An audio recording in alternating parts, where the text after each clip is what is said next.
Hola alumnos de Derecho Romano. Hemos llegado a la cuarta clase, es la última, con esta terminamos el libro. Ya les expliqué que son cortitos los videos que están conformados por el PDF que ya les dejé en plataforma, pero que cada video o cada sesión pues implica 3 sesiones. Una donde ven el video o checan las diapositivas, otra donde van a hacer ustedes la lectura del libro, porque obviamente que esto es un resumen del libro, y la siguiente sesión es la tarea que se asigna por cada clase. Vamos a ver nuestro último tema, que es el legado y otras disposiciones mortis causa. Aquí les puse una captura de los cuadritos que vienen al final de cada unidad, ¿verdad? En este caso, pues estamos apreciando que las otras disposiciones son el codicilo, el legado, el fideicomiso y la donación mortis causa, de la cual hablamos un poquito de ella en los pactos en el parcial anterior. Vamos a empezar con el legado. Cuando nosotros hablamos de legado, un presupuesto es que haya un testamento. Cuando es vía legítima no puede haber legados, ¿sí? El legado es una liberalidad, es una declaración de querer, dejarle algo a alguien de manera particular. Y entonces, como es una disposición, solamente puede estar en un testamento. La definición que tenemos de legado es aquella liberalidad a cargo de la herencia dispuesta en el testamento a favor de una persona determinada. Esta persona le vamos a llamar legatario, concediéndole ciertas cosas o ciertos derechos. El legado, al ser una liberalidad, puede estar sujeto a condición, término o modo o carga. Ese tema lo vimos como elemento accidental en los contratos. Y bueno, solamente podía estar establecido en el testamento o en el codicilo confirmado, que lo vamos a ver más adelante. Entonces, la pregunta al aire es, ¿será lo mismo heredero y legatario? ¿Cuáles son las diferencias? El heredero es esa persona que va a ser el titular de toda la herencia, tanto derechos como obligaciones. A eso le llamamos recibir a título universal. Y el legatario solamente va a ser beneficiario de una parte de la herencia y no se le van a asignar obligaciones. A eso le vamos a llamar recibir a título particular. Y las semejanzas que podemos encontrar es que ambos van a recibir algo de la herencia y que para poder recibirlo necesitan tener la testamentifactio, que ya lo analizamos en la clase anterior. En nuestro libro vamos a ver que hay distintos tipos de legados y que cada uno va a dar distintos tipos de derechos. Tenemos el legado per vindicationem, legado per damnationem, legado sine modo y legado preceptionem. El primero, el per vindicationem, se redacta con la forma doyi lego. Aquí se transfería una propiedad quiritaria y por tanto se te adjudicaba un derecho real. Se te daba algo, ¿sí? Una cosa. En el legado per damnationem señalaba una obligación para el heredero para transmitir algo a otra persona. Era un derecho de crédito, es decir, yo comprometí al heredero a dar, a hacer o no hacer algo a favor del legatario. Y en el caso de legado sin modo, era un legado de permisión, es decir, obligaba al heredero a permitir algo a favor del legatario, ¿sí? Por ejemplo, una servidumbre que ya estuviera constituida, que yo a mi vecino le daba el derecho de paso, etcétera, pues yo en el testamento le asignaba la obligación a mi heredero que continuara con este derecho, ¿verdad? Que lo siguiera reconociendo y le permitiera a mi vecino, por ejemplo, pues el acceso a la propiedad. Y el legado per preceptionem, este era de preferencia. ¿Qué significa esto? Que el legatario también era heredero y había varios herederos. Yo lo que hacía, como de cuyos, es que, por ejemplo, de mis 5 herederos, al que se llama Juanito, le dejo el derecho a elegir de todos los bienes cuál es el que quiere, y después de que él elija, pues ya los otros herederos se quedarán, se repartirán lo restante. Entonces, también era heredero, pero además le dejaba el legado de elegir de todo lo que quedaba en la herencia antes que los demás. Ahora, en cuanto a la adquisición del legado, también tenemos que hablar en qué momento se hace efectivo. Ya dijimos que tiene que haber un testamento. Y entonces para poder exigir el legado, alguien tiene que aceptar la herencia. Si no se aceptaba la herencia, entonces no había sucesión testamentaria, quedaba sin efectos y se tenía que abrir la legítima. Y en la legítima, pues no hay legados, ¿sí? Entonces era importante que se aceptara la herencia.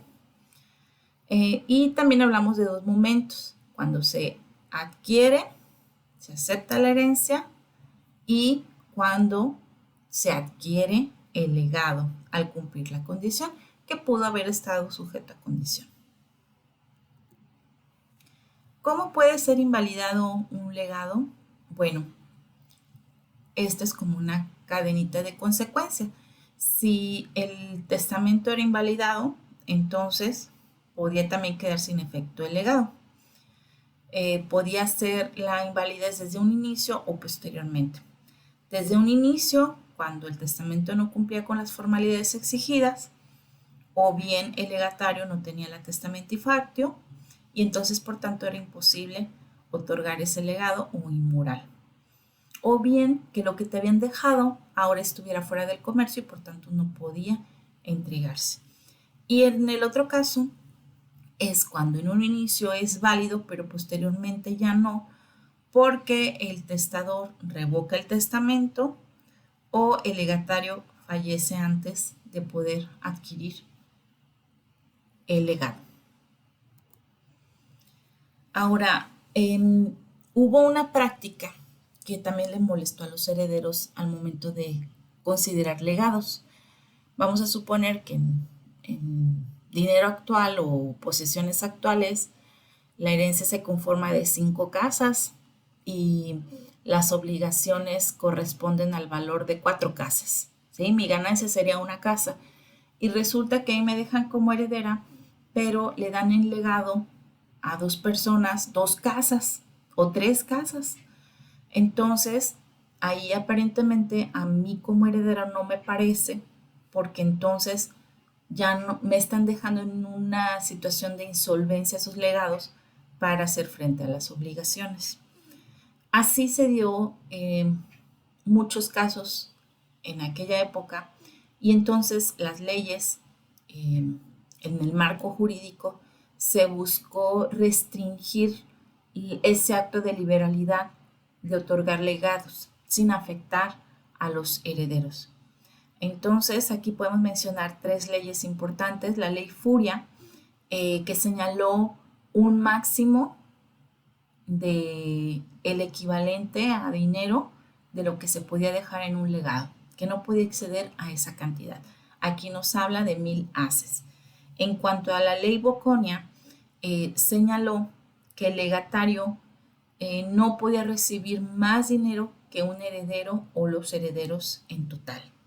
Y la ley Falcidia reglamentó que no se podía dar más de 3/4 partes de la herencia y de esta manera pues sí le garantizaba una 1/4 parte de la herencia al heredero. Entonces eso es el legado. Es una disposición que puede estar dentro del testamento donde tú a título particular le puedes dejar una parte de la herencia a una persona sin que tenga obligaciones. Por ejemplo, yo puedo dejar como heredero a mis hijos, pero tengo una amiga eh, muy querida, un amigo muy querido, y a lo mejor tengo un objeto de valor sentimental para todos, puede ser el anillo de graduación, em, alguna colección de fotografías, entonces como legado le dejo esos objetos, pero no va a tener derechos y obligaciones sobre el resto de la herencia. Bien, vamos a pasar a otra institución o disposición mortis causa, que es el codicilo. El codicilo también requería tener la capacidad de heredar, la testamenti factio, pero era menos solemne que el testamento. Y dentro de su contenido tenía todo lo mismo que un testamento, excepto la institución de heredero, ¿sí? Era por escrito, podía ser como una simple carta, no requería gran formalidad, podía anexarse al testamento o podía existir aunque no hubiera testamento. Por eso vamos a hablar de dos tipos, el codicilo confirmado y el codicilo simple, ¿verdad? El que era anexado al testamento es el codicilo confirmado. Entonces este tenía legados, manumisiones, fideicomisos, nombramiento de tutores y curadores. Y el codicilo simple, pues era el que únicamente iba a contener fideicomisos, que los vamos a ver más adelante. Tampoco podía contener desheredaciones, porque obviamente no había herederos. Y como una reseña histórica, nos explica la autora que el codicilo nació como una alternativa a resolver situaciones de disposiciones sobre la muerte, como una herramienta para salvar parte del contenido de un testamento, que en caso de que éste fuera invalidado, ¿verdad? Se considerara o se convirtiera a un codicilo que era más sencillo y que entonces se salvaran algunas disposiciones y simplemente lo único que no podía salvarse pues era la declaración de herederos. Y en cambio también como codicilo simple pues los fideicomisos continuaban siendo eficaces. Entonces aquí es muy interesante pues esa cultura de conocer todas las disposiciones que se pueden hacer y tomar todas las medidas necesarias para que subsistan a pesar de algunas situaciones pues ajenas a nuestra voluntad. El fideicomiso está sigue vigente. En la actualidad no cualquiera puede administrar bienes como fiduciario. En la actualidad solamente las instituciones de crédito pueden ejercer ese cargo, pero sigue vigente. ¿Qué es un fideicomiso? Es una disposición donde una persona dispone de un patrimonio para lograr que sea autónomo, es decir, que se salve, que se administre para el fin para el cual tú lo creas. Aquí lo definimos de manera muy simple como una súplica, el pedirle a una persona que le vamos a llamar fideicomitente, a otra, que es el que va a administrar esa cantidad de dinero o esos bienes, le vamos a llamar fiduciario, para que se lo entregue un tercero, que va a ser el beneficiario o fideicomisario.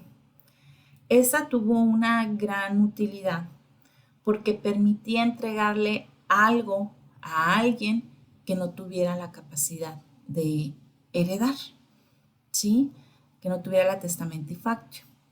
Entonces, yo disponía una cantidad de dinero o bienes para que una persona se encargara de entregársela a otra. En la actualidad, cuando creamos o generamos un fideicomiso, el dinero que se contempla para ello es un patrimonio autónomo, ¿sí?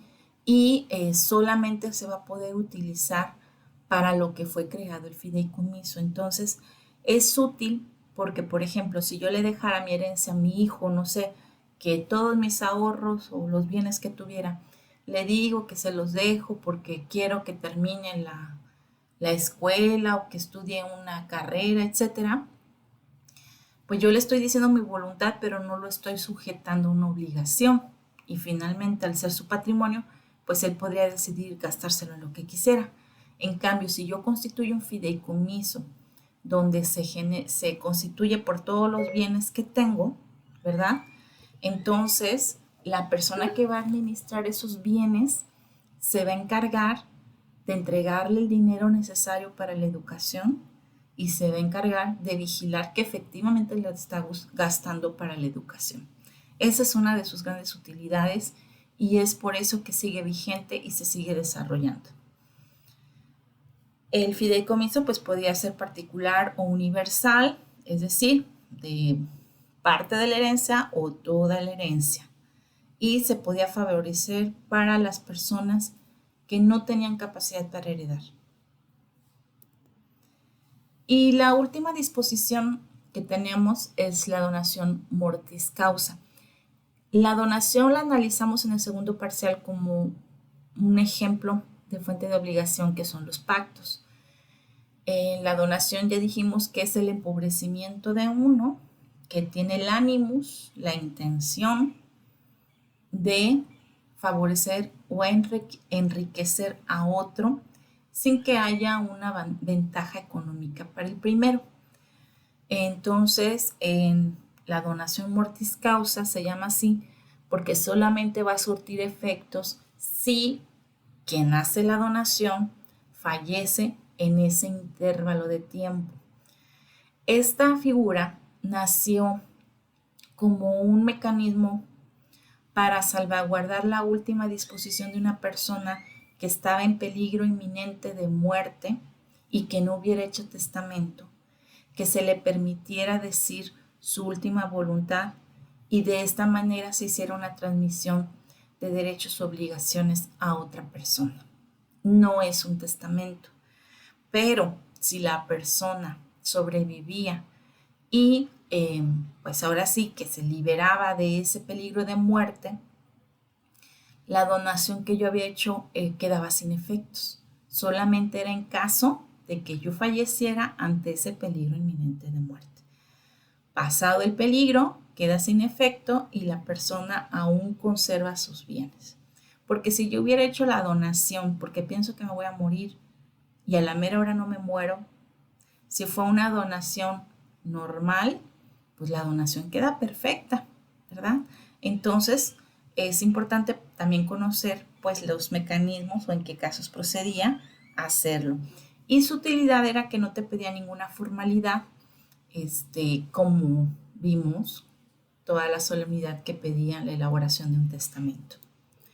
Muy bien, con esto terminamos, jóvenes, el contenido del libro de nuestro tercer parcial y pues ya pueden checar en plataforma cuáles son las tareas, las actividades y el examen pues va a ser de lo que hemos visto hasta este momento. Quedo a sus órdenes para cualquier duda o aclaración, como ya lo saben, con los medios acostumbrados. Y todas las actividades que están en plataforma, pues la finalidad es pues que sigan estudiando y aprendiendo. Les agradezco su atención. Estamos pendientes.